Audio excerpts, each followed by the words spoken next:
Hey everyone, today I'm going to show you how to remove an attendee from an Outlook meeting. Without any further ado, let's get started. First, open your Microsoft Outlook app and log into your account. This will load all your emails and give you access to the calendar features you'll need for managing your meetings. Once your emails have loaded, navigate to the calendar menu. You'll find the calendar icon located at the bottom left part of your screen. Click on it to access your full calendar view where all your scheduled meetings and appointments are displayed.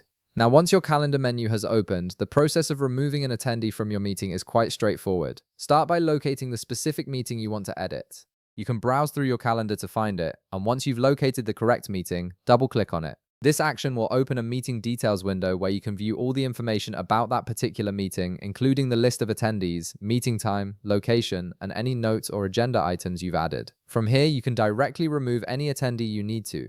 Simply look at the required field where all the attendee email addresses are listed. Find the email address of the person you want to remove from the meeting and delete it from the list. It's as simple as selecting their email address and pressing delete or backspace, just like you would when editing any text field. This gives you complete control over your meeting's guest list. After you've removed the attendee's email address, click on the Send Update button. This is an important step because it overwrites the original meeting details while removing that specific attendee from the invitation. The update will be sent to all your remaining attendees, notifying them of the change to the meeting roster. This ensures everyone stays informed about who will be attending, and the person you removed will also receive a cancellation notice for that meeting. This keeps your meeting organized and ensures clear communication with all parties involved. And that's all there is to it. You've successfully removed an attendee from your Outlook meeting and sent out the updated invitation. If this video helped you out, be sure to leave a like, subscribe, and I'll see you in the next one.